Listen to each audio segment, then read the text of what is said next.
YouTube channel. तो हम जो पढ़ रहे हैं वो अभी तक हमने अमीनो एसिड कंप्लीट किया है। आज हमने जो टॉपिक स्टार्ट करना है वो है कार्बोहाइड्रेट्स। कार्बोहाइड्रेट्स का आपको सभी को इंतजार था। कार्बोहाइड्रेट हम जो लास्ट टॉपिक पढ़ रहे थे उसमें मैंने आपको एक क्वेश्चन पेंडिंग छोड़ के गई थी। ये कहा था कि अगर आपको आंसर आता है तो मुझे बताना, ठीक है। तो क्या क्वेश्चन था वो मेरा, ये था, ये मेरे पास वेलिन, ल्यूजीन, आर्जिनिन, प्रोलीन, वेलिन ऐसा कुछ लगा है, ठीक है। ये मेरे क्या लिया यहाँ पे, एक एंडोपेप्टिडेज ट्रिप्सिन। तो ट्रिप्सिन का काम क्या था? ट्रिप्सिन का काम था कट करने का, किस साइड से? बेसिक अमीनो एसिड के सी टर्मिनल साइड से, यही काम था ट्रिप्सिन का। तो यहाँ पे बेसिक अमीनो एसिड कौन सा है? बेसिक अमीनो एसिड ये वाला है, ठीक है, आर्जिनिन। तो इसका काम था यहाँ से कट करेगा, लेकिन इस केस में क्या था, मैंने कहा आपको कोई भी क्लीवेज नहीं होगी।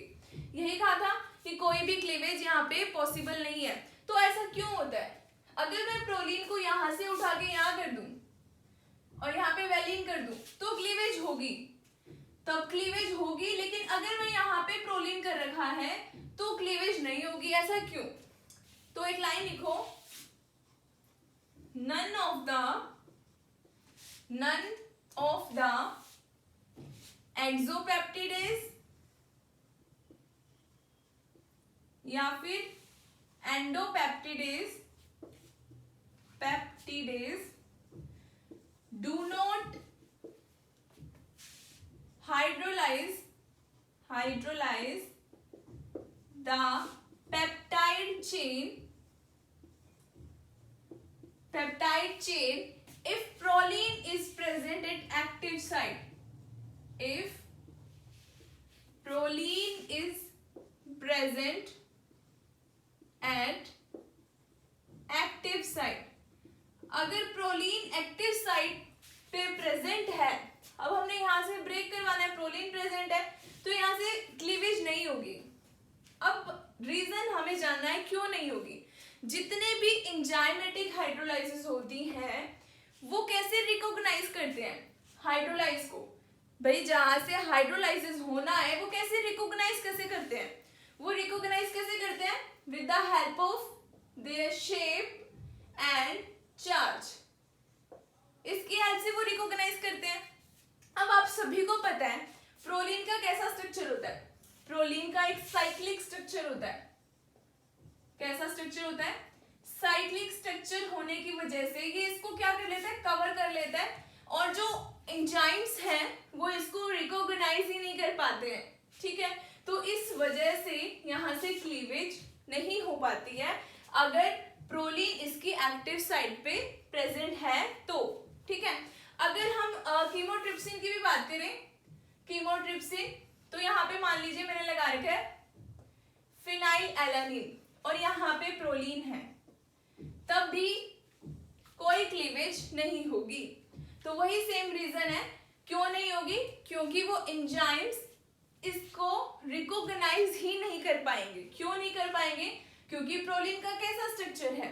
साइक्लिक स्ट्रक्चर है, 3D शेप होगी, तो जिसकी वजह से क्या होगा, इसको डिटेक्ट ही नहीं कर पाएंगे, तो क्लीवेज होना पॉसिबल नहीं है, तो हाइड्रोलाइसिस नहीं होगा, ठीक है। तो ये रही बात हमारी लास्ट क्वेश्चन की। अब हम आगे बढ़ते हैं।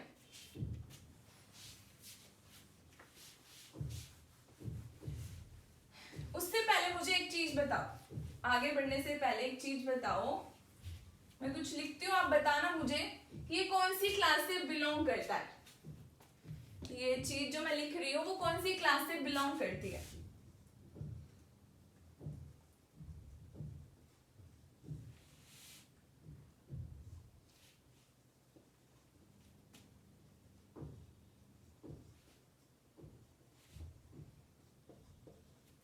ठीक है, बताओ मुझे ये कौन सी क्लास से बिलोंग करता है। क्या लिखा है मैंने, ये मैंने क्या लिखा है? अगर मैं इसी को ऐसे लिख दूं तो फटाफट से सब पहचान जाओगे कि मैंने क्या लिखा है।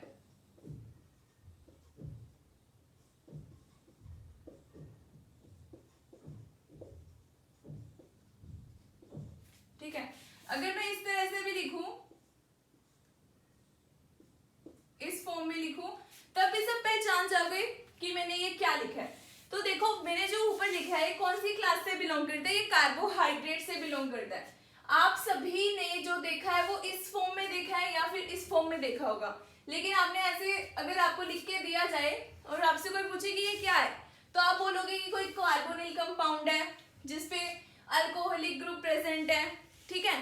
तो आप बोलोगे तो बिल्कुल ठीक है, क्योंकि कार्बोहाइड्रेट क्या होते हैं, कार्बोहाइड्रेट तो होते तो वही है, पॉलीहाइड्रोक्सी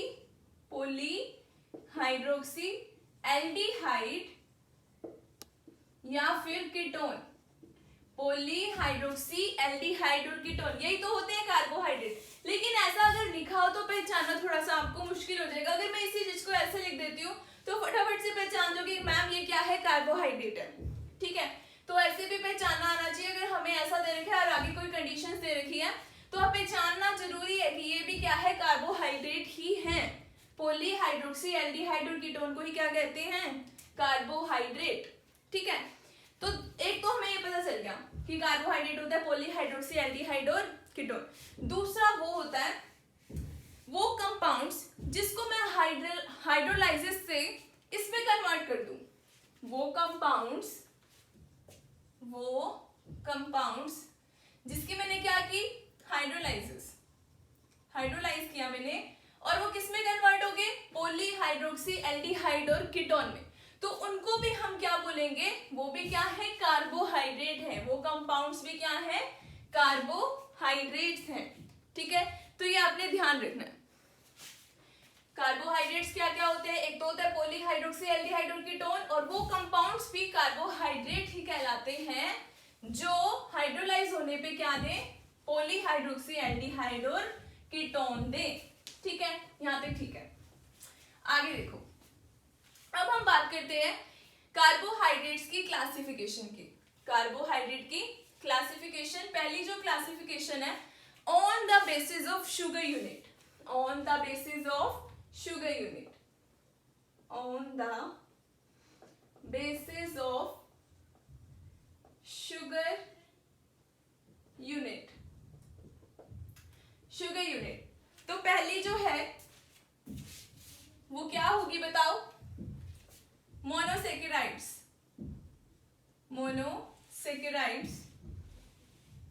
मोनोसेकेराइड्स का क्या मतलब है, क्या तात्पर्य है ये, monosaccharides which contains only one sugar unit, उसे हम बोलते हैं मोनोसेकेराइड्स।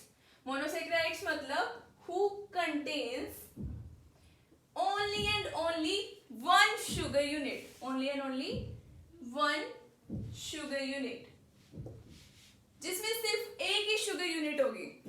और क्या है monosaccharide, which do not hydrolyze further, जिसका आगे हाइड्रोलाइसिस नहीं होगा, who या फिर which do not hydrolyze further, जो आगे फर्दर हाइड्रोलाइज ना हो उन्हें भी क्या बोलते हैं, मोनोसेकेराइड्स बोलते हैं, ठीक है। जैसे कि इसका एग्जांपल क्या होगा, ग्लूकोज, फ्रक्टोज, तो ये इसका एग्जांपल होगा मोनोसेकेराइड। नेक्स्ट हम करते हैं मोनो के बाद डाइसेकेराइड्स,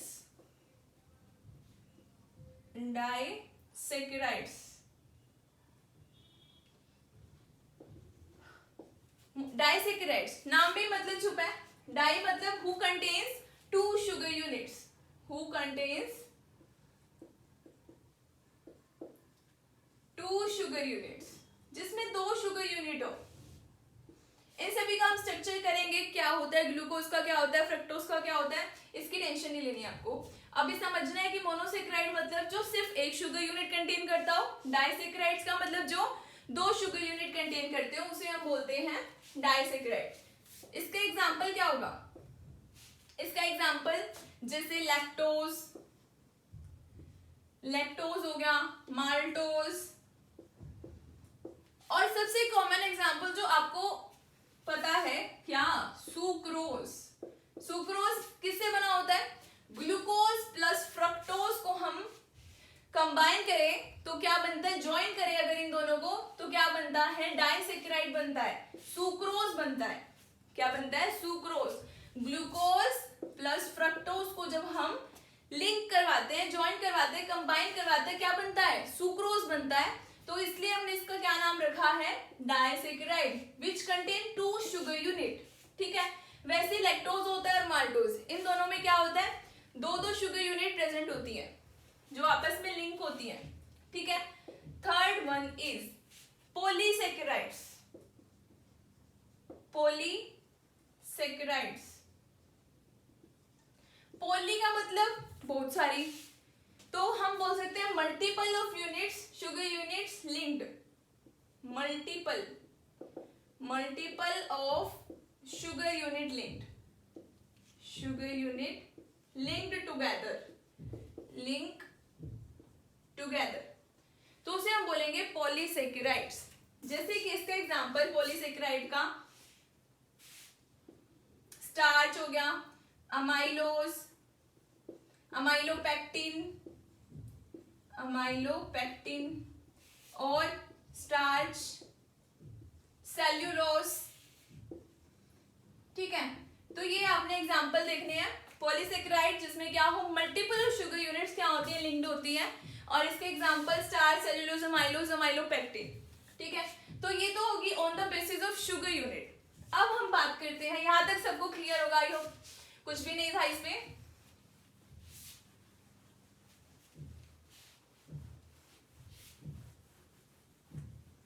अब हम बात करते हैं on the basis of functional group, on the basis of functional group.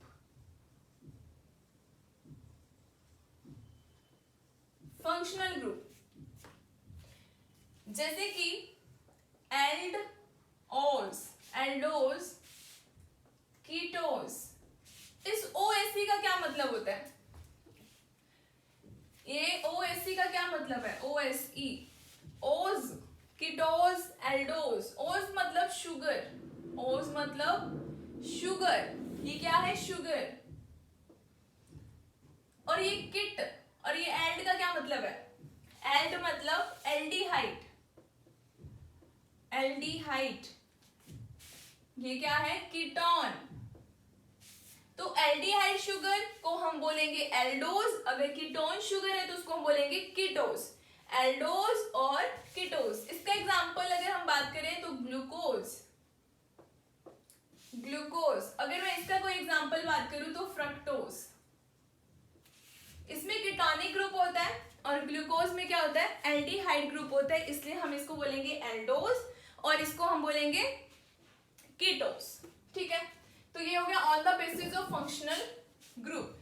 Next है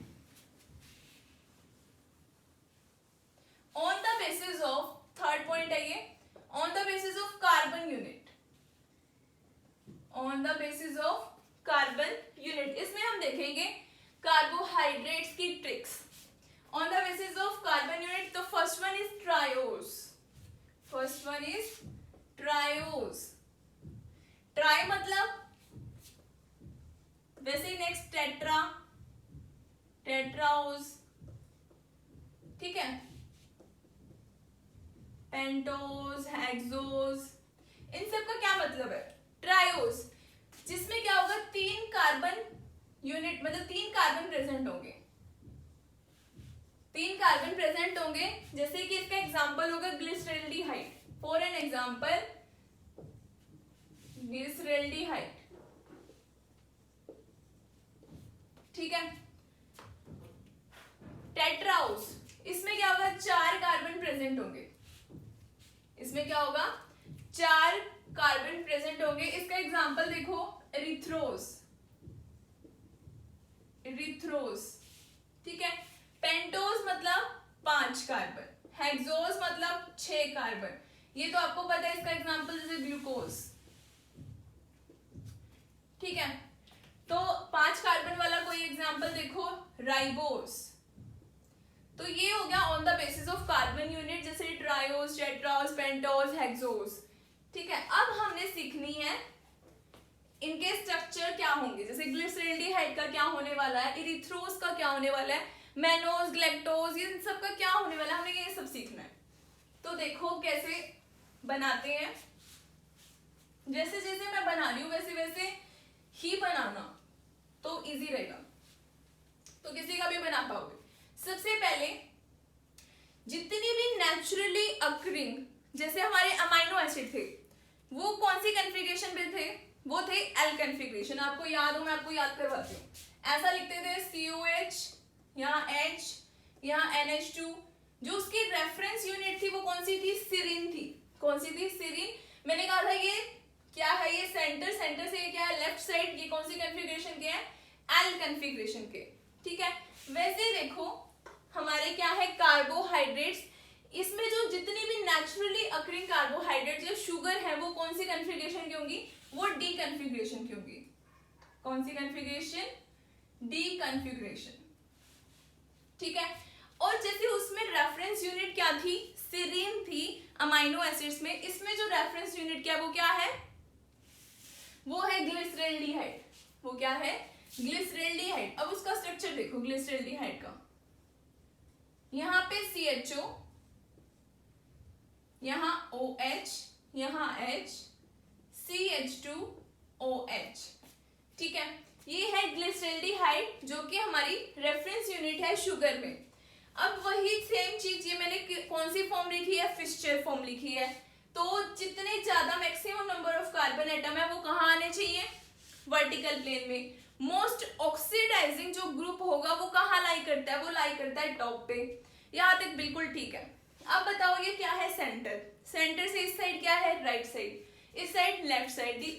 तो ये क्या होगा, ये कहाँ से प्रेजेंट है, ये किस साइड प्रेजेंट है, राइट साइड। तो ये कौन सी फॉर्म है, डी ग्लिसरॉल्डिहाइड, डी ग्लिसरॉल्डिहाइड, ठीक है। तो ये क्या है, डी ग्लिसरॉल्डिहाइड। तो इसका तो फटाफट से रट्टा मार लो, वैसे कैसे भी कर लो, याद कर लो, ये अभी के अभी कर लो। CHO, HOH, CH2OH, ठीक है। ये है हमारा डी ग्लिसरॉल्डिहाइड। ये आपको याद होगा तो बाकी सारे ऑटोमेटिक से याद हो जाएंगे। तो अब याद करते हैं बाकी के। सबसे ऊपर लिखो ग्लिसरॉल्डिहाइड का स्ट्रक्चर। यहाँ पे पूरा तो आएगा नहीं शायद, लेकिन हम कोशिश करते हैं। CHO, यहाँ था OH, यहाँ था H और यहाँ था CH2OH, ठीक है। ये है क्या, डी ग्लिसरॉल्डिहाइड। अब ना आपने क्या करना है, ऐसे करना है, एक एरो इधर लगाना है, एक एरो इधर लगाना है, लगा दिया। अब जिस तरफ एरो जा रहा है ना, पहले तो ये जो स्ट्रक्चर है सेम एज इट इज ऐसा लिख लो, CHO जैसा है वैसा लिख दो, HOH, CH2OH, ठीक है। यहां पे भी सेम ऐसा लिख दो, OH, H, CH2OH। अब ये 3 कार्बन की यूनिट है, ट्रायोज है। ट्रायोज से आगे टेट्राओज भी बनेगा ना, तो देखो 4 कार्बन है, 1 2 3 4। बस हमें ये नहीं पता कि OH और H किस साइड आने वाले हैं, हमें यही पता करना है। और सेम हमने इधर भी पता करना है। सबसे पहले मैंने सेम की सेम लिख ली, यहां तक ठीक है। अब ना जिस साइड ये एरो जा रहा है, ये एरो जा रहा है, उस तरफ H आएगा। उस तरफ क्या आने वाला है, H। ये एरो उधर जा रहा है तो H इधर आएगा, HOH, ठीक है। अब ये एरो इधर जा रहा है तो इधर आ जाएगा H और इधर आ जाएगा OH, ठीक है। ये इस तरह से आप इसको ट्रिक बोल सकते हो, लर्न करने की तरकीब बोल सकते हो, ठीक है। तो ऐसे आपने ये ध्यान रखना है, ऐसे लिखना है। तो ये हो गया हमारा ट्रायोस से टेट्राओस। अब आगे ये भी 2 पार्ट्स में 2 एरो लगा दो, ये भी आगे 2 एरो लगा दिए, ठीक है। अब बनाते हैं इनके आगे के स्ट्रक्चर। पहले तो बिल्कुल डिट्टो ये जो है इसका बेसिक यूनिट मैं बोल सकती हूँ वो लिखो, CHO,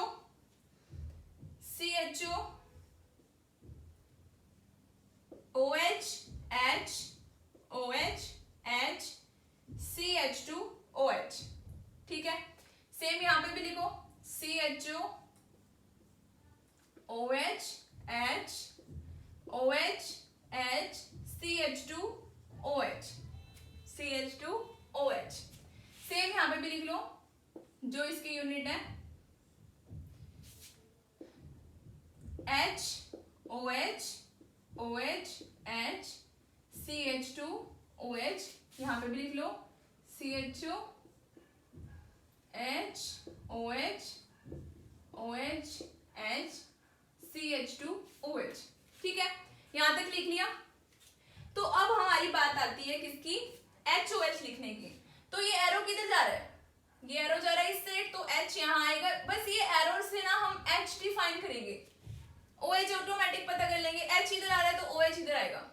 ठीक है, अब ये एरो इधर आ रहा है तो H इधर आएगा। ये H बताता है हमें, एरो सिर्फ H को ही डिफाइन करेगा ये। ठीक है, H इधर है तो OH इधर, ये एरो इधर आ रहा है, H इधर आएगा, OH इधर, H इधर आएगा, OH इधर आएगा। बनाना आ गया यहाँ तक, यहाँ तक ठीक है। अब यहाँ तक की ना नेमिंग भी सीख लो, सिर्फ यहाँ तक की। इससे आगे हम ये ट्रायोस, टेट्राओस और ये क्या हो गए हमारे पेंटोस। पेंटोस से आगे हेक्सोस बनाओगे, वहां दिखेगा नहीं, इसलिए पहले यहाँ तक की एक बार आप नेमिंग सीख लो, कैसे नेम करते हैं। तो एक ट्रिक है, गेट रेक्सल, गेट रेक्सल लर्न कर लो। गेट रेक्सल, तो G यहाँ पे ETRAXL।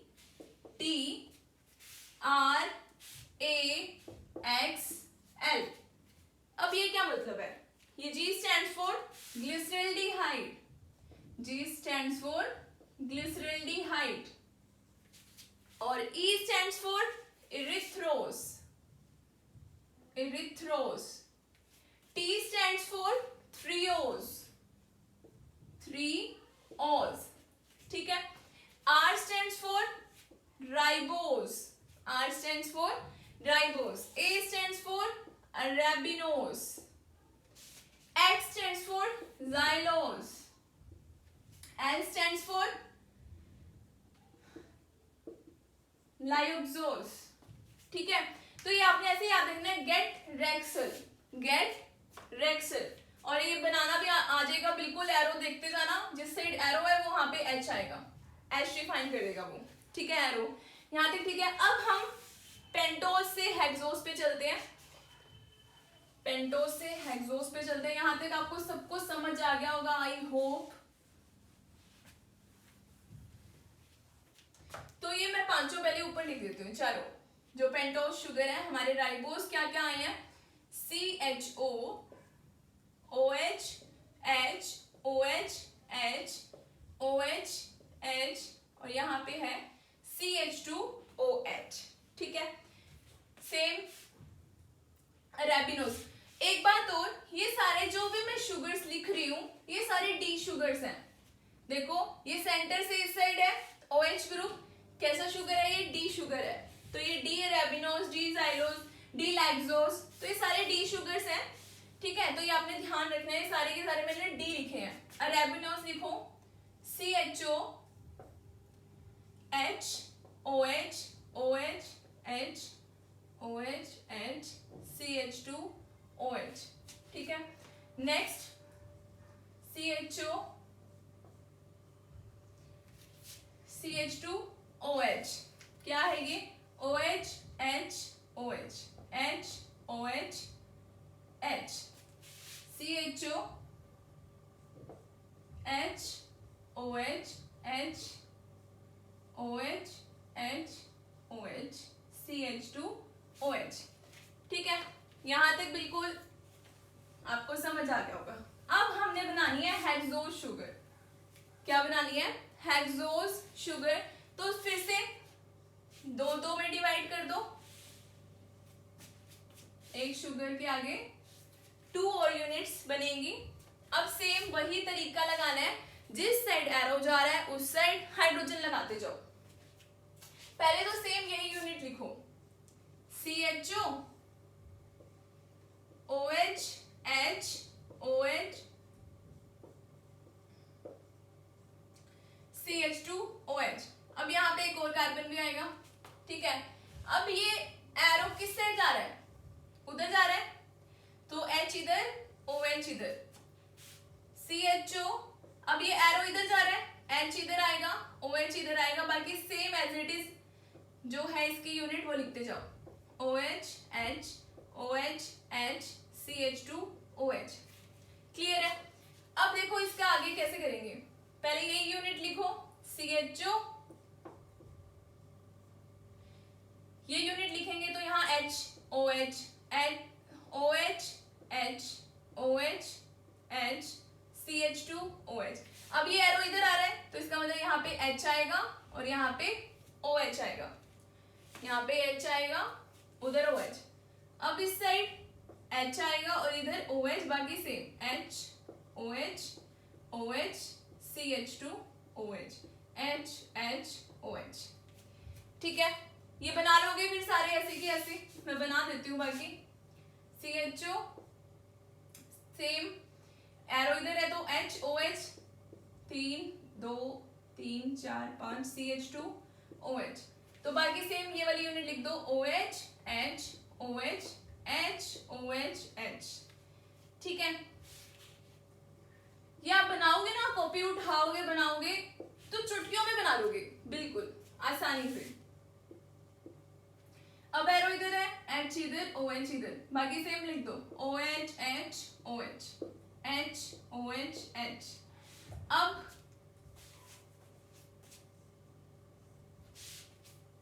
अब इसके बनाना है, पहले तो वही यूनिट लिख दो। क्या है यूनिट इसकी? OH H H OH H H OH H। अब एरो इधर आ रहा है, इधर H आएगा इधर OH, एरो उधर जा रहा है H इधर OH इधर, बाकी H H OH से OH OH H। ठीक है, तो ये आप बना तो लोगे, बिल्कुल आसानी से बना लोगे। अब इसको याद कैसे करना है, इसको याद करने की तरकीब है, ऊपर वाले की क्या थी? गेट रेक्सल, गेट रेक्सल। ठीक है, इसकी है ऑल, एक सेकेंड चेक कर लो, all altrose, all altos gladly make, all altos gladly make gums, gladly makes gum in giant tanks, in giant tanks। फटाफट से याद कर लो, all altos gladly make gum in giant tanks, all altos gladly make gums in giant tanks। ठीक है, अब ये all stands for allos, और कौन सा allos? ये OH किस साइड है? राइट साइड, तो D allos। ठीक है, आगे तो इसका नाम ही दे रखा है एल्ट्रोज, एल्ट्रोज कौन सा? D एल्ट्रोज, कौन सा? D एल्ट्रोज। अगला देखो, G मतलब ग्लूकोज, ये D ग्लूकोज, ये क्या है? ग्लूकोज का स्ट्रक्चर है, इस कार्बन पे OH इस साइड होता है, थर्ड कार्बन पे। ठीक है, ग्लूकोज। अगला मेनोज, D मेनोज। नेक्स्ट है गुलोज, ये क्या है? गुलोज, D इंडोज। फिर से जी, इसको हम कहेंगे गलैक्टोज, क्या है ये? Galactose, D galactose. नेक्स्ट है डी टेलोज, डी टेलोज। ठीक है, ऐसे करना है ये, D galactose, D talose, idose, gulose, mannose, glucose, altrose, allose. याद कैसे करना है? All altrose gladly make gum in giant tanks। ठीक है, अब देखो हमने क्या क्या पढ़ा, कैसे पढ़ा, यहां तक सबको समझ आ गया।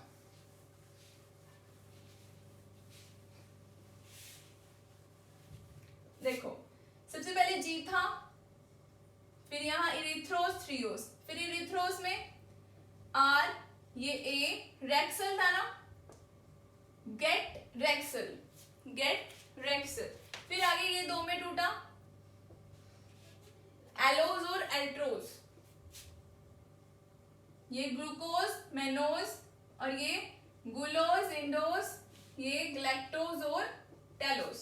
अगर ऐसे याद नहीं हो रहा ना, ऐसे कर लो, गेट रेक्सल, फिर AAGM GIGT, GM GIGT। बस आपको पता होना चाहिए जी क्या है, ग्लूकोज है, ये वाला जी क्या है, गुलोज है, ये कौन सा जी है, ग्लैक्टोज है। ठीक है, GM GIGT।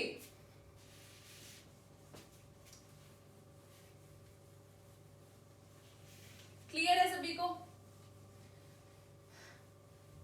अब मैं अगर आपसे कुछ भी पूछूं, जैसे कि मुझे बताओ ग्लैक्टोज का स्ट्रक्चर क्या है, किसका है, ग्लैक्टोज का पूछती हूँ, तो आपको पता होना चाहिए कहाँ आएगा, ये हेक्सोज शुगर है, ये हेक्सोज, जी आ रहा है ना, तो ये हेक्सोज में आने वाला है, बस ये याद कर लो, GM GIGT। तो ये कहाँ आएगा, ग्लैक्टोज, ये लिखना पड़ेगा आपको पहले, रेक्सल, फिर ये टूट रहा है, ये AAGM GIGT,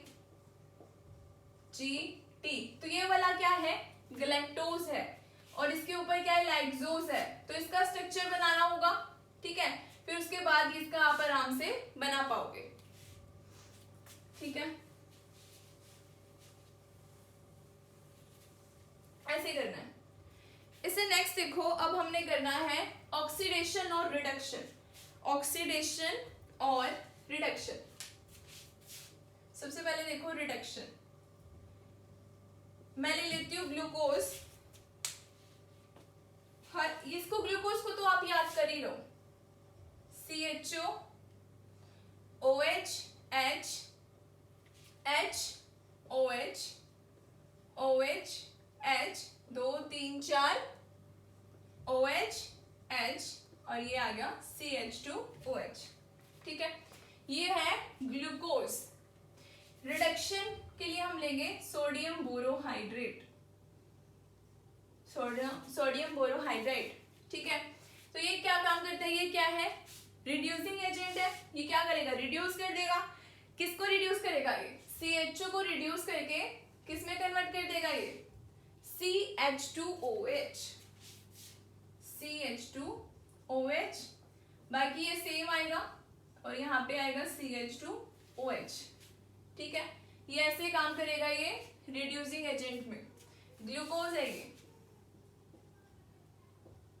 ठीक है, अगर मैं यहाँ पे फ्रक्टोज की बात करूं, फ्रक्टोज की बात करूं तो क्या होगा,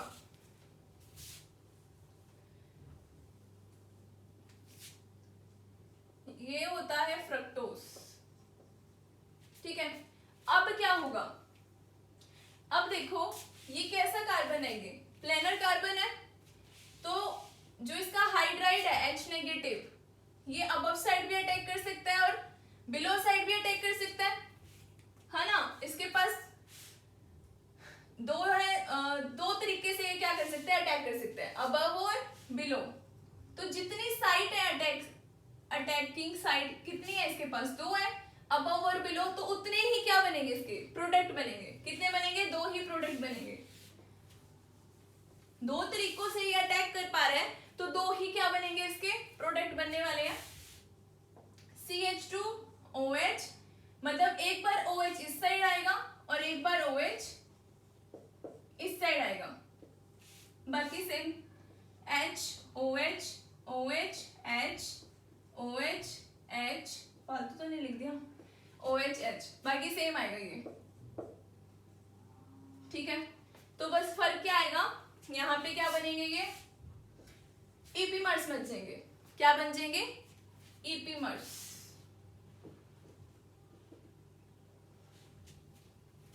तो ये हो गया हमारा रिडक्शन, ऐसे करना है इसका रिडक्शन।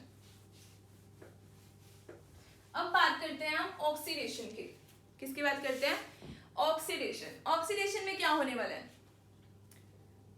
ऑक्सीडेशन में क्या होने वाला है, ऑक्सीडेशन के लिए होगा Br2 वाटर। हम यूज कर रहे हैं क्या, Br2 वाटर। Br2 वाटर कैसा ऑक्सीडाइजिंग एजेंट है, ये बहुत ही माइल्ड ऑक्सीडाइजिंग एजेंट है। कैसा है ये? Mild oxidising agent, mild oxidising agent, ठीक है। और कैसा कलर कंपाउंड है ये? ऑरेंज कलर कंपाउंड है। कैसा कलर कंपाउंड है ये? ऑरेंज कलर कंपाउंड है। तो मैंने वही ले लिया ग्लूकोज, CHO, यहाँ पे OH H H OH OH H, तो 3 4 5 और फिर ये 6, ठीक है। तो ये क्या है? ग्लूकोज। मैंने क्या लिया? Br2 वाटर ले लिया। Br2 वाटर ऑक्सीडाइजिंग एजेंट है, माइल्ड है लेकिन, तो ये क्या करेगा? CHO को किस में कन्वर्ट कर देगा? किस में ऑक्सीडाइज कर देगा? COOH में कर देगा। बाकी सेम,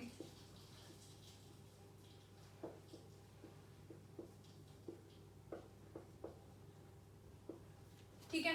तो इसमें कर देगा Br2 वाटर। लेकिन अगर ये तो हमने लिया क्या? ग्लूकोज। एक चीज हो रहा है इसमें, 2Br नेगेटिव बाहर निकलते हैं, 2Br नेगेटिव बाहर निकलते हैं। और कैसा कलर कंपाउंड था ये? Orange colour. और अब क्या है ये?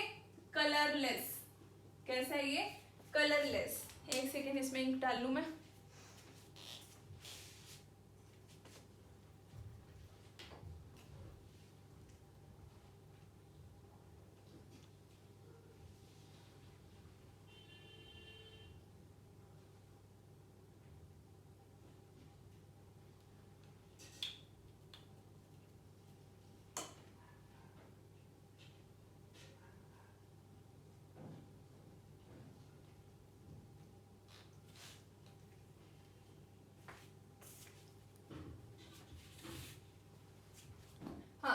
तो ये कैसा कलर कंपाउंड है? ऑरेंज कलर कंपाउंड है। कैसा है?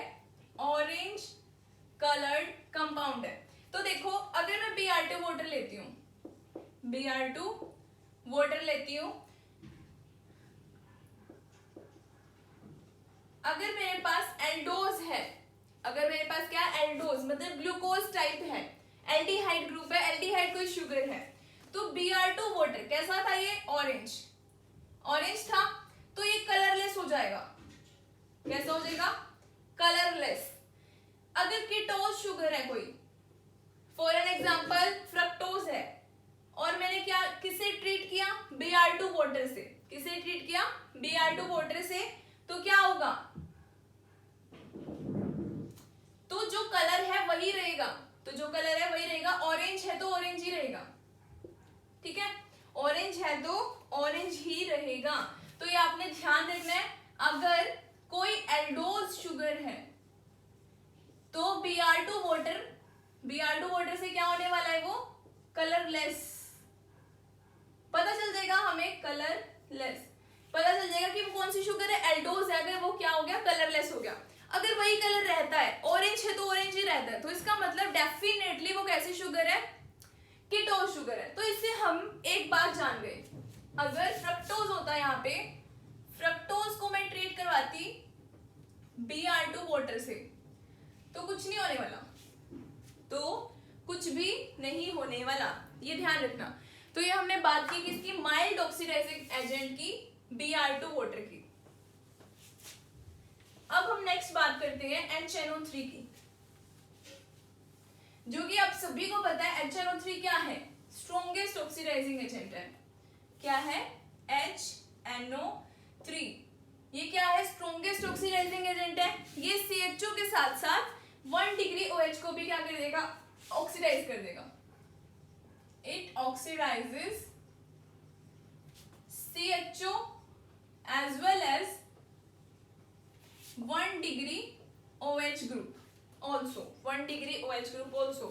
जैसे कि मैंने ग्लूकोज लिया, CHO OH H H OH OH H OH H CH2 OH, हाँ ना। अब मैंने ट्रीट करवा रही हूँ किससे? HNO3 से करवा दिया। क्या बनेगा? CHO से COOH। 1 डिग्री OH कहाँ है? जरा बताओ जल्दी से। 1 डिग्री OH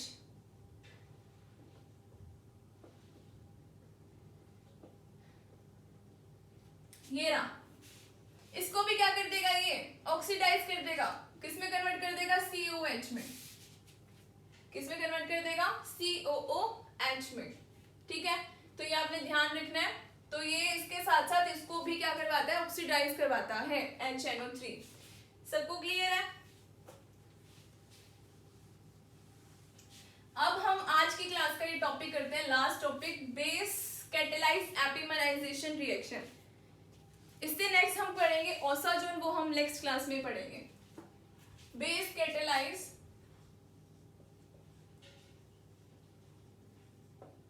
लाइज्ड एपिमराइजेशन।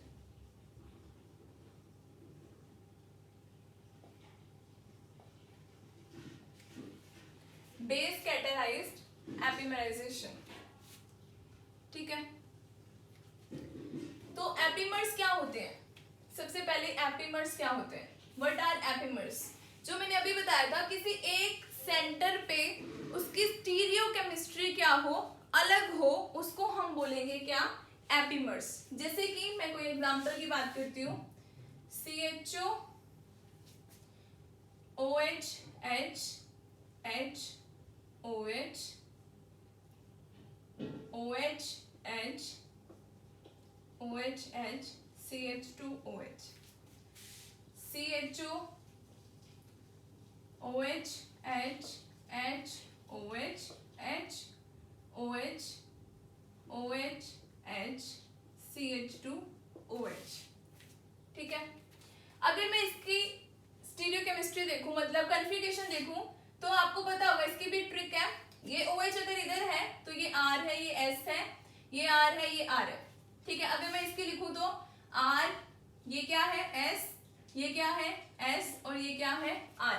तो देखो एक ही ऐसा सेंटर है जिसपे इसकी क्या है, R कॉन्फ़िगरेशन है, यहाँ पे S कॉन्फ़िगरेशन है। एक ही स्टीरियो सेंटर ऐसा है जहाँ पे कॉन्फ़िगरेशन डिफरेंट है, तो इसी को हम बोलेंगे क्या, कौन सा कार्बन है ये, 1 2 3 4, C4 एपिमर्स है ये। क्या है ये, C4 एपिमर्स। ठीक है, तो इसी को बोलते हैं क्या हम, एपिमर्स। एपिमर्स और एनोमर्स। एनोमर में क्या होता है, ये जो कार्बोनिल कंपाउंड था यहाँ पे स्टीरियोकेमिस्ट्री चेंज होती है। ठीक है, तो उसको हम बोलेंगे क्या, एनोमर्स। जो एपिमर्स और एनोमर्स है ये डायस्टीरियोमर्स होते हैं। आगे हम जो बात करें, हमारा जो टॉपिक है वो पढ़ते हैं। एपिमर्स समझ आ गया, बेस कैटेलाइज एपिमराइजेशन। बेस कैटेलाइज एपिमराइजेशन वही ले लो, ग्लूकोज लेते हैं हम, यहाँ पे OH H, यहाँ H OH OH OH CH2OH H H। Base क्या लिया मैंने, NaOH ले लिया। बेस का काम क्या है, फटाफट से बताओ, क्या करेगा बेस? बेस क्या करेगा, जल्दी से बताओ। बेस करेगा प्रोटॉन को एब्स्ट्रैक्ट। मैं इसको ओपन करके लिखती हूँ। बेस करेगा इस प्रोटॉन को एब्स्ट्रैक्ट। ठीक है, और फिर ये यहां और ये यहां। ठीक है, बनेगा क्या, CO पे नेगेटिव चार्ज आ जाएगा, यहाँ पे डबल बॉन्ड आ जाएगा, इस कार्बन पे लगा है OH, आगे वाले कार्बन पे H OH OH H OH H CH2OH। ठीक है, अब देखो, अब ना यहाँ पे जो ये स्टीरियो सेंटर था, एसिमेट्रिक सेंटर था, अब वो नहीं रहा। अब तो वो नहीं रहा, अब क्या हो गया, ये प्लानर हो गया, डबल बॉन्ड आ गया ना। अब क्या हो गया, ये प्लानर हो गया। अगर मैं फिर से प्रोटोनेशन करवाती हूँ, अब मैं फिर से प्रोटोनेशन करवाती हूँ, तो अटैकिंग साइट कितनी है, फिर से वही 2 है, प्लानर है ना, एक ही प्लेन पे लाई कर रहा है, जैसे कि ये एक ही प्लेन पे। अब मैं यहाँ पे अटैक करवाना चाहूँ, ये अबव और ये पीछे से 2 साइड है इसके पास, एक ही प्लेन में लाई कर रहा है ना, तो 2 साइड होगी, अबव और बिलो, अबव और बिलो। ठीक है, तो 2 ही प्रोडक्ट बनेंगे, जितनी अटैकिंग साइट है उतने ही प्रोडक्ट बनने वाले हैं। तो वही बना दीजिए, दो बनेंगे प्रोडक्ट, यहाँ बना देती हूँ। क्या बनेगा, फिर से ये वापस यहाँ जाएगा और ये H पॉजिटिव पे, ये गुच्चू मुच्चू हो गया है ना। फिर से लिखती हूँ OH O नेगेटिव। मैंने क्या करवाया, फिर से प्रोटोनेशन करवाया, ये O नेगेटिव यहाँ पे और ये यहाँ पे, ठीक है। तो होगा क्या, फिर से ये तो CHO बन जाएगा, बन गया CHO। अब एक बार H इधर कर दो, H इधर है तो OH इधर आएगा, बाकी सब सेम है, बाकी सब कुछ सेम है। H OH OH H, बाकी बिल्कुल सेम है। नीचे वाला भूल दो, सिर्फ यहाँ पे ध्यान दो इस वाले चीज पे। CHO अगले वाले में क्या होगा, OH इधर है H इधर है, बाकी बिल्कुल सेम है, ठीक है। तो क्या हुआ,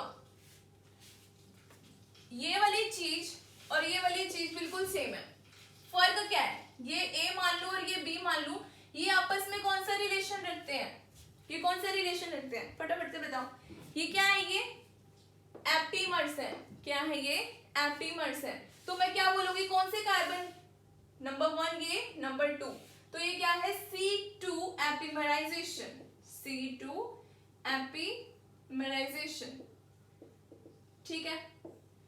और हमने किसकी हेल्प ली, NaOH बेस की, तो इसलिए इसका नाम क्या है, बेस कैटालाइज एपिमराइजेशन, ठीक है। तो यहाँ तक सबको क्लियर होगा आई होप। नेक्स्ट क्लास में इसके आगे हम ऑक्सीजन फॉर्मेशन पढ़ेंगे। Okay, thank you so much for watching, thank you.